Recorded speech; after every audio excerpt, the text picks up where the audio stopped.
कीर्तनामध्ये नाचावं. माझा भगवान परमात्मा कीर्तनामध्ये नाचला आणि अंगाचं धोतर गळालं तरी भगवान परमात्मा देह भान विसरून नाचत होता. आमचा हे तरुण नाचतोय पण लग्नामध्ये डीजे समोर नाचतोय. अहो तरुण नाचतोय सोडून द्या, 80 वर्षाचे म्हातारे डीजे पुढे नाचतात.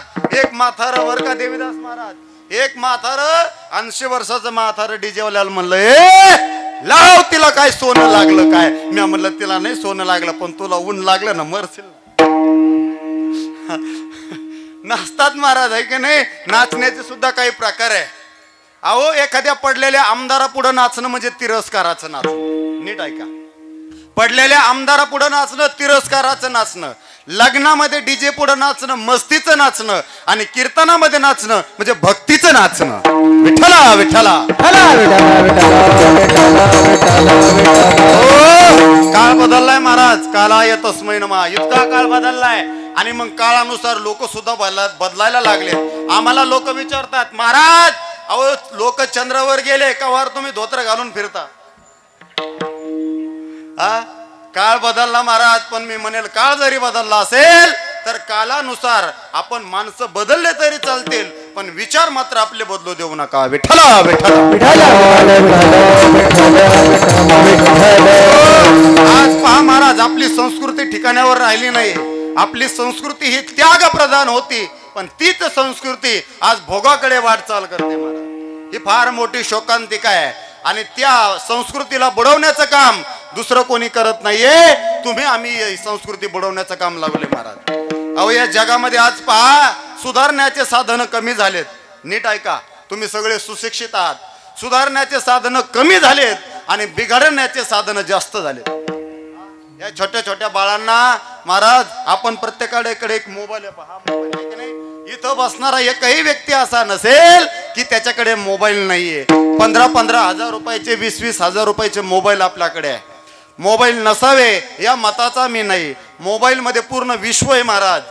इथं बसल्या बसल्या या विश्वामध्ये काय चाललंय ते तुम्ही मोबाईलद्वारे पाहू शकता बघू शकता. म्हणून मोबाईल काळाची गरज आहे पण त्याच मोबाईल मध्ये बिघडण्याचंही फार भरपूर साधन आहेत. मग आता तुमच्या आमच्या हातामध्ये आहे चांगलं बघायचंय का वाईट पाहायचंय.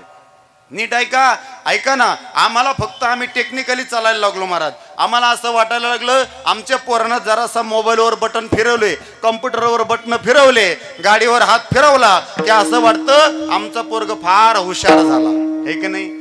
तुम्हाला असं वाटतं फार हुशार झाला परंतु तो बुद्धीनं जर हुशार झाला असेल तर संस्कारानं मात्र शून्य झालाय. विठ्ठला विठ्ठला.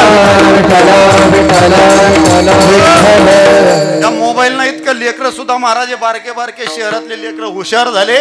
सगळं स्टेटसवर जमाना आला. देवीदास महाराज सगळं स्टेटसवर चाललंय आज आहे की नाही. आता आमची देवीदास महाराजांची संस्था आहे. संस्थेमध्ये जाहिरात 2 मिनिटं शेवटी केली जाते. आमच्याकडे सुद्धा संस्था आहे. आणि मग असं सांगितल्याच्या नंतर एका विद्यार्थ्यानं माझा नंबर घेतला. स्टेटसवर जमाना आला. पहा किती पुढं गेलाय काळ.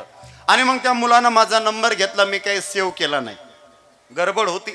2-3 दिवसानं त्यांनी मला फोन केला. तो म्हणला हॅलो महाराज मी अमक्या अमक्या गावावरून बोलतोय. म्हणलं बोल ना भैया. म्हणलं महाराज तुम्ही माझा नंबर सेव्ह नाही का केला. आता मी नंबर सेव्ह केला नव्हता पण मी त्याला खोटं बोललो. अरे म्हणलं तुझा नंबर सेव्ह केलाय. तो म्हणला महाराज तुम्ही माझा नंबरच सेव्ह नाही केला. अरे म्हणलं तुझा नंबर सेव्ह केला. नाही महाराज तुम्ही माझा नंबरच सेव्ह नाही केला. तुम्ही जर माझा नंबर सेव्ह केला असता तर मला तुमचं स्टेटस दिसला. स्टेटसवर जमाना आलाय. या मोबाईलवर इतकं वेडे करून टाकलेत. ऐका परवा दिवशी एक जणांनी मला फोन केला. तो म्हणला हॅलो कोण बोलतोय. म्हणलं भागवत महाराज बोलतोय. त्यानं फोन कट केला. दुसऱ्या दिवशी फोन केला. हॅलो कोण बोलतोय. म्हणलं भागवत महाराज बोलतोय. त्यानं फोन कट केला. तिसऱ्या दिवशी फोन केला. हॅलो कोण बोलतोय. म्हणलं भागवत महाराज बोलतोय. त्यानं फोन कट केला. चौथ्या दिवशी मी त्याला फोन केला. म्हणलं बाळू अरे 3 दिवस झाले तुम्हाला फोन लावायला, नेमका तुझा प्रॉब्लेम काय. तू म्हणला महाराज तसं नाही माझं जमलं लग्न, मला वाटलं नंबर तिकडचाच. अरे मी म्हणलं होत असते काळजी करू नको तू पुन्हा लाव. त्यानं पुन्हा 5व्या दिवशी फोन लावला. हॅलो कोण बोलतोय. म्हणलं मी स्मिता बोलतोय. तो म्हणला अरे 3 दिवस झाले फोन लावायला त्या भागवत महाराजालाच लागायला. मी म्हणलं होत असतं रेंजचा प्रॉब्लेम. मग तो म्हणला तो आता तिकून लावायचा ना. मी म्हणलं माझं बॅलन्स संपलं. तो म्हणला थांब. त्यानं फोन कट केला आणि 1,500 रुपयाचं बॅलन्स मारलं. 1 महिना फ्री. 2GB 1,500चं बॅलन्स मारलं आणि मला फोन केला. हॅलो, कोण बोलते? म्हणलं भागवत महाराज बोलतो. म्हणलं कस काय? म्हणलं रेंजचा प्रॉब्लेम. विठ्ठला विठ्ठला. इतकी परंपरा, इतकी या ठिकाणी या मोबाईलनं आपले लोक बिघडायला लागलेत महाराज, आहे की नाही? आमच्या माता मावल्यांना वाटतं आमचं पोरग जरा इंग्लिश बोलायला लागलं, जरा, आहे की नाही? आता तुम्हाला सुशिक्षितांना लवकर कळलं, आहे की नाही? आमचे प्रत्येकाचे पोरं इंग्लिश मिडियमला आहे की नाही?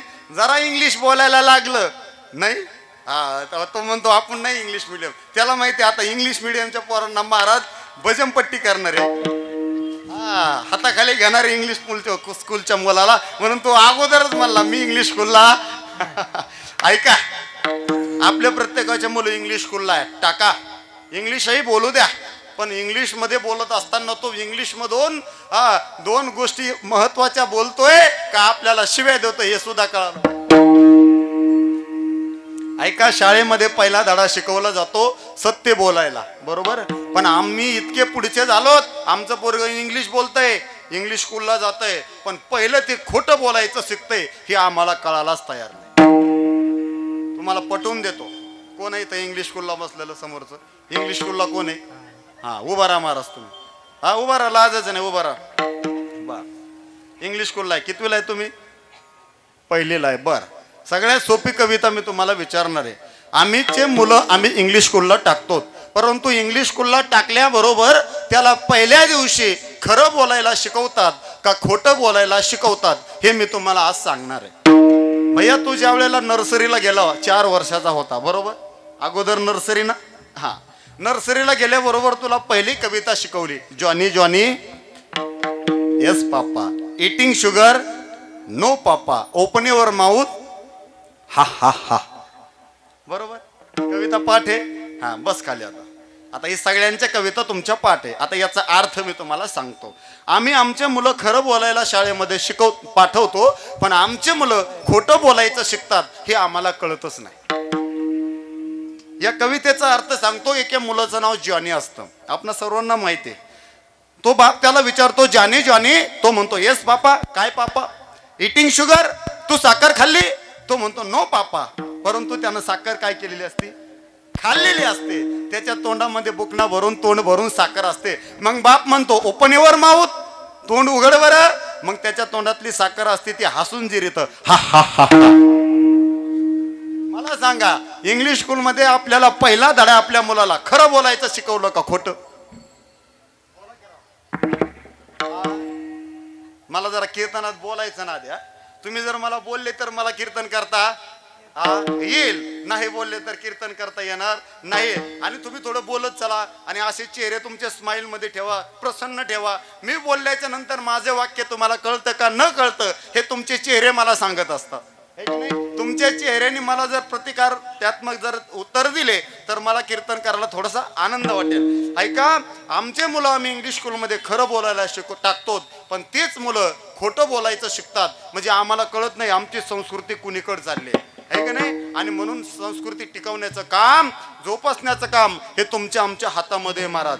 ऐका, मी लय तुम्हाला माया, ब्रह्म, वेदांत, ज्ञानेश्वरी, पंचदशी विचारसागराचं ज्ञान सांगणार नाहीये. अहो, माझ्या तुकोबरापासून ते सांगत आलेत, ऐका नाही. ज्ञानोबरांची ओवी असेल, गाथा असेल, विचारसागर असेल, पण ते लोकांच्या डोक्यामध्ये आज घुसत नाहीये. ऐका, आज काळाची गरज आहे. आज या छोट्या छोट्या मुलांना संस्कार लावण्याची गरज आहे. आज छोटे छोटे मुलं महाराज व्यसनाच्या अधीन होऊ लागलेत. आमचे तरुण मुलं व्यसनाच्या अधीन होऊ लागलेत, ऐका नाही. ऐका, आपल्याकडे एक मोबाईल आहे, पाहतो साधन सांगतो मी. या मोबाईलनं किती समाज बिघडायला लागलाय. 2 वर्षाचा मुलगा त्रास द्यायला लागला, 2 वर्षाची मुलगी त्रास द्यायला लागली की रडायला लागली की आम्ही तिच्या हातामध्ये मोबाईल देतो, जा मोबाईल खेळत बस, म्हणजे ती इकडं काम करू देते, बरोबर? पण ऐका, त्याच मोबाईल मध्ये ज्या वेळेला आमची 2 वर्षाची कन्या, 2 वर्षाचा मुलगा एखादी रील्स पाहतो, मला सांगा, मी तुमची माफी मागून बोलतो, तुम्ही सगळे सुशिक्षित आहात, हे ग्रामीण भागामध्ये बोलतो, परंतु इथं मी जड अंतकरणाने बोलेल. ऐका, या रील्स मध्ये, या मोबाईलच्या रील्स मध्ये, युट्यूब चॅनल मध्ये 99% अश्लीलता आलेली आहे आणि 1% फक्त चांगलं आहे. बरोबर आहे माझे का खोटं आहे? बरोबर आहे. ऐका 99% अश्लीलता आली. लोकांना असं वाटतं माझ्या चॅनलला सबस्क्राईब करावं आणि मग माझे सबस्क्रायबर वाढावे आणि मला पैसा मिळावा. या न्यायानं अश्लील रील्स लोक बनवतात आणि ती रील्स आमचे 2 वर्षाची मुलं पाहतात. अर्ध वस्त्र कपडे घातलेले मुलं मुली जर पाहिले तर